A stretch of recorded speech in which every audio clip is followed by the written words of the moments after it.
All right.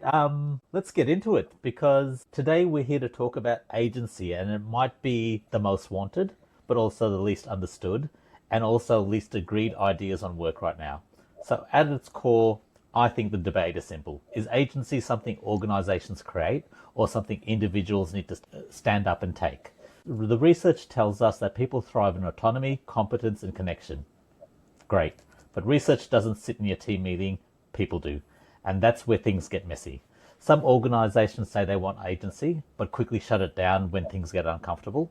And some individuals say that they want agency, but wait for the perfect conditions before they act.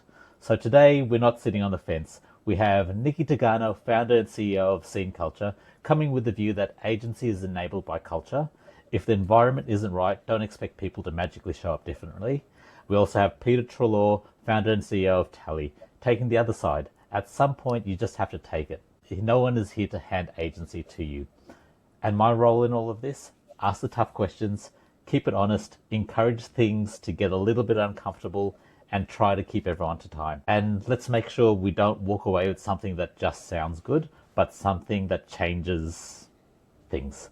So let's do it. Welcome, Nikki. Welcome, Peter. Let's kick straight off. So, Nikki, I'm going to start with you. Firstly, what is agency and where does agency actually start? The way that I see agency, and I use the word or the term interchangeably with autonomy, is like feeling like you have control over how you do things, why you do things, and what outcomes, are available to achieve based on your own self-determined kind of agenda. And I see this as also relating to, there are other synonyms like independence or freedom and things like that. And I will just frame up where part of my position on this comes from as a positive psychology practitioner by trade. I'm very much governed by what I've learned about self-determination theory and the research there that looks at essentially self-determination or intrinsic motivation being fueled by three basic needs. So competence, attentiveness, and then finally autonomy or agency, and the importance and value of that in how we drive performance, connection, well-being, and etc. in the workplace. So that's how I, look at agency and define it. And on the flip side, I also think of it through the lens of when we don't have it, it's also when we feel quite stressed or when we feel quite anxious, because in the way that I described it anyway, when I'm thinking of agency as having control over my destiny, when I don't have control, then things are out of control, right? And then I feel stressed and anxious. And so I think at least in this regard, we could probably agree that this agency is something that we all want more of. Will be cool to start off with that, considering we might all agree. So, Peter, I'm going to throw it to you. Do you agree? Firstly, to you, what is agency and where does agency actually start? Yeah, for sure. Thank you. And just by default, I have to disagree with everything that Nikki says today. So I'm going to say that I don't agree, but I kind of do. Obviously, there are two sides to this story. So one is companies need to set up a culture that allows agency to thrive, but we can't discount the other side of things where people need to take agency into their own hands and take account of it. And it's really a simple fundamental truth that something like 40 or 50% of your behavior is linked to your personality. We all have our life experiences. We all know what works for us and what doesn't work for us. Even Nikki just said there are moments when we notice when it's good and we notice when there are moments when it's not right. And those are the moments that unfortunately people just don't pay enough attention to. One thing that we realize in our work is that like an exercise that we do in a lot of team trainings that we do is that we just ask people to write down a couple of words to describe their personality. And most people can't do it. And even when they do it, they feel really uncomfortable doing it, even though they've had this personality their whole life. It's been with them. They are who they are at every single moment. But people don't take time to sit down. What's working for me? What's not working for me? Does this moment feel good?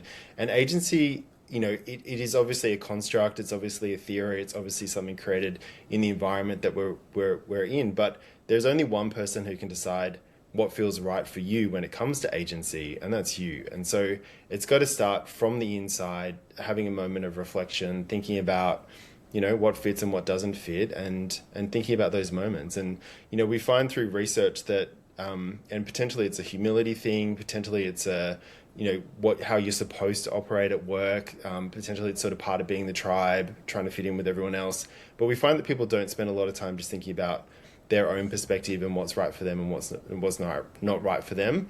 But, fundamentally, we all kind of know that you play a role in that. What works for you is what you know best. Okay, so I do hear some agreement. So let's spice things up and take a bit more of a macro lens and start Too with much culture. agreement. Too much agreement. So I'm going to start with you, Nikki, because I think you touched on culture first. So does culture firstly enable agency, or does it quietly limit it? It does both. Like, I see it as a huge moderator on whether someone has it and whether they don't. And so, although, to a point, of course, yes, our own individual desire to have agency does play a role. But equally, if you're not in an environment that is able to support that agency to be had, right, then there's very little that you can do about it. And you see this in the workplace and in environments. I mean, we aren't individual nodes that work in an isolated vacuum. We work in teams with a multitude of other people who have interrelationships with other teams and outside of that. And so this systemic infrastructure means that the way that is designed has a direct impact on the individual experience. And because of that, something as simple as, for instance, having psychological safety, right? If there isn't a sense of psychological safety in the workplace, then it may be that we don't feel as in control of being able to direct certain outcomes if we're worried about how, what kind of retaliation or consequence might be there for us. If we just wanted to take control and say, you know what, I want to take agency, I want to be the boss, so I'm just going to call myself CEO. I mean, there's a lot of people in the business that are probably going to be like, well, no, there are certain things in place that mean that you need to prove your capabilities, prove your skills, prove that you're supported in taking that direction before you can get there. And, I think that that's in a lot of ways the very reason as to why environment and culture matters, because if we could all just take agency and run with it, then we would all, be the boss. But the reality is we all aren't. Ooh, so Peter, I heard some fighting words there. So the doors have been opened. Does culture enable agency, or does it quietly limit it? Well, I noticed that every sentence that Nikki starts with, she says, well, it's kind of both. So I think she's the one who's ultimately sitting on the fence here, but I'll jump in. So first thing, caveat, I am obviously a middle-aged 6'1" white man with a private school education. There are things like my life situation is different to everyone else's life situation, and we all have different things that are going on for us. And so none of this is to do with like sort of setting generalizations or, this is what everyone's experience is like. But there are truths that, well, I guess there's a couple of things to sort of consider in this. There are multitude of examples throughout history where the one person who railed against the system, who broke with the norm and who did take agency and, in incredibly unpsychologically safe environments, saved a lot of people, did a lot of really good things. Like, you think through, and these are really stereotypical examples, but think back to the Cold War where the one person just went, I'm not going to press that button because I feel like this is a mistake, when the system was telling them press the button, and bad things would have happened at the other end. And they were being controlled by a communist government. They were potentially going to die for not pressing the button, and they still didn't press it. So there are a lot of examples through history where people have railed against the system because they have their own values, they have their own beliefs, they have their own mantras that they're working to, and they fight against it. Obviously, that's not normal corporate life. That's a little bit more of an extreme example, but those things sort of do play a role in it. What I think is kind of interesting, though, is that there's a really interesting trend right now towards individualization and personalization in workplaces, and employees are more and more demanding for their work environment to be moving away from one size fits all to actually suit who they are as a human, who their values are, what the social things that matter to them are. And they are sort of trying to move away from this idea of, hey, company, can you create an environment for all of us that's all going to be the same and we can all operate the same way? And, oh, thank you very much, now I can take agency from that. And they are much more saying, I will push back and mold my workplace to suit my needs, often to the pain of Gen X and baby boomer managers who are trying to lead them. But they're taking agency and taking control and saying, we don't like how it used to be in the past, and I'm going to set my own destiny. And we're finding that obviously with Gen Z workers coming in, that they are now more and more demanding that. They're sort of moving out of those traditional corporate structures and expecting something a little bit different. And, they're sort of proving that again, it's painful for their leaders, but they're proving that you can actually sort of break the system and demand something a little bit different. Maybe it works, maybe it doesn't work. But what they're kind of saying is that they don't want their company to come to them and say, here is the bandwidth within which you can operate. They're trying to create that for themselves. Okay, so you've touched a lot more on the individual and what's important to them. So Peter, actually, let's stay with you. Is it fair or is it even realistic to expect individuals to take agency for themselves? I guess that's the whole question, right? Like whether they realistically can or not, I think is one of the challenges. I think that one of the reasons why corporate structures have been set up the way that they have was kind of just remnants of the industrial age. You know, we were all working on a production line, we had to operate in a certain way, and that's where we created time and efficiency and good outcomes for organizations. The world that we live in now is kind of a little bit different, right? Like you can have an individual building a startup and making $1 billion startup on their own just using AI. Or you can have, you know, people operating in really different ways where they're using tools in different ways, and they don't have to sort of fit to the old stereotypes of what an organization used to be.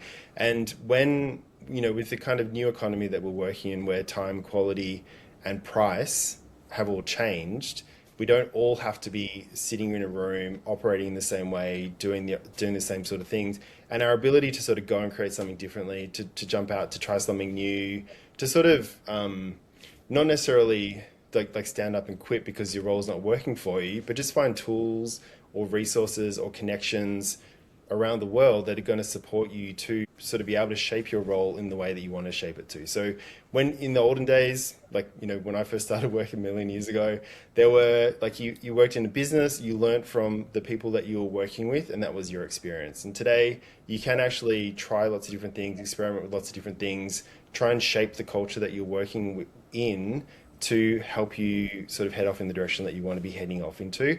Obviously, there's massive caveats around that. And obviously, you know, not everyone can just say, well, I don't like this, I'm going to go create $1 billion startup on my own. Like that's not a reality for everyone. But, you know, that's one extreme. You can go 1% towards that on your own and still sort of help to shape your own space at the other end. So we all work within the limits that we're given, but there's no reason to just say, well, everything's fucked and I can't do anything. So Ooh, just big call. Okay, distill big it call. down to one sentence at the end, which is completely inappropriate. Well, we've got our soundbite, so that's what matters maybe. So Nikki, maybe is there anything you can either add, improve, or counter to that? Is it fair or realistic to expect individuals to take agency for themselves? Yeah, my counter to that more than anything is that it's a very, like, I think what Peter shares is a very optimistic view that, you know, accessibility is there in the same way that it is for everyone. Opportunity is there in the same way that it is for everyone.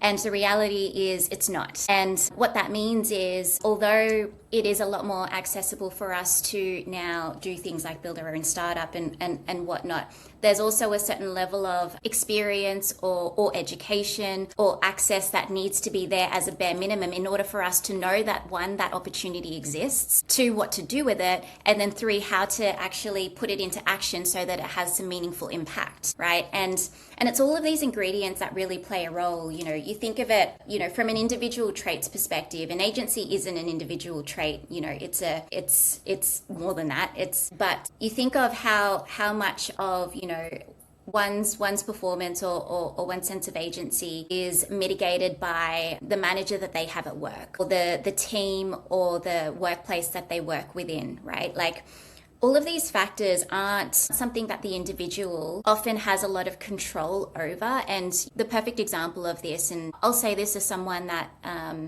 has and is very passionate about, you know, shining a light on untapped potential and how we can create a more diverse leadership pipeline within organizations. And so it's no big reveal that we still see a lot of, for instance, gender imbalance in top tier leadership positions, or that we don't see as much diversity there. And it's not because one person has more agency than another necessarily, or doesn't want it more than another, right? There's a lot of factors that contribute to that can only be changed because of the structural limitations that are in place that, you know, really prevent an actual, what is the word that I'm looking for, meritocratic environment where you know, I have the same level of access as someone else, right? And, you know, I say this as someone who has a much greater sensitivity, I think, to the intersectional kind of impacts that can exist for people, particularly in the way of, like, perhaps there are some people that are listening to this that might know of the power, the wheel of power of privilege, and what is it called? Yeah, the wheel of power and privilege. Another wheel you're talking about, yeah. Yeah, and essentially what it quite visually demonstrates is how there really is an imbalance of where agency can be given if we can agree that there are some overlapping kind of principles with this notion of power, right? Do I have power to do this thing? Do I have agency to do the thing? Do I have access, opportunity, independence? And interestingly, when you overlay that with this, you know, with the differences between individualistic and collectivist cultures, you know, those two different cultures are very much driven and motivated by, or see the worldview in a different way, right? Individualist culture is looking at their own kind of self-fulfilling kind of things. And so if we're thinking about it from a Maslow's hierarchy of needs, we know the need for self-esteem is there. And as we move on up, we're trying to accelerate that more, right? But on the flip side, a big part of why we do all that we do, and this is one of the other, of the three basic needs in self-determination theory, is connection, right? None of it matters if it means that we're going it alone. You know, a lot of the time we are really trying to drive agency in pursuit of connection. But the thing is, we get lost along the way sometimes. And if we start down this route of trying to optimize everything that will fulfill our own individual agency, then that can sometimes come at the expense of what connects us to other people, whether that's our teams, our families, or whatever that might be. And maybe, you know, as a Lone Ranger, you're doing really well, but at the end of the day, are you happy? Ooh, I like that. Definitely. I think it's like a counter to that, though. I think that agency doesn't mean individualization. It doesn't mean you're going out on your own. Your agency might be, like, your desire might be to work more with other people. Like, and that's definitely a trend that's coming through for Gen Z. You know, it is much more about how do I contribute to the community, to my team, to be part of a tribe, to feel connected with others. And so you can't sort of meld those two together and say one doesn't lead to the other. It's all about saying, you know where you're headed, you know who you're doing with it, and you have the tools that you need to be, and space to be able to do it at the other end. And it's up to you to choose how you want to do that. Sorry, I just wanted to jump in for a second. No, that's good. Okay. To build on that, and both of you have made some strong arguments, and I still don't know where I sit because I've been nodding along to both of you. So almost in summary, short, sharp, if agency matters so much, why aren't we seeing it? So Peter, you've started on the mic, so you can keep going. Why aren't we seeing more agency? Yeah, great. Thank you. I think both sides of the argument both hold merit. I think there's definitely a whole bunch of structural things and societal things and cultural things that are impacting on agency. But I think on the flip side, just people at work have not known that they can take agency for a long time. And there's a lot of people who have got opportunities or don't have opportunities who sort of don't jump in and do it. And because what we know from our work is that the more you try to understand someone, the more you head into uncertain territory. If I operate in a space where I'm working with a whole bunch of people that I know, we're all doing the same sort of thing, they're all kind of like me, it's really easy. I know what to expect. I know if I make this inappropriate joke that everyone's going to laugh or whatever it might be. Like I kind of get what the culture is like. As soon as I start sort of branching out of that, trying something a little bit different, trying to work with people who might be a bit different to me, trying to understand how they operate and their differences, one, it's kind of a little bit scary because it's something that I haven't done much before.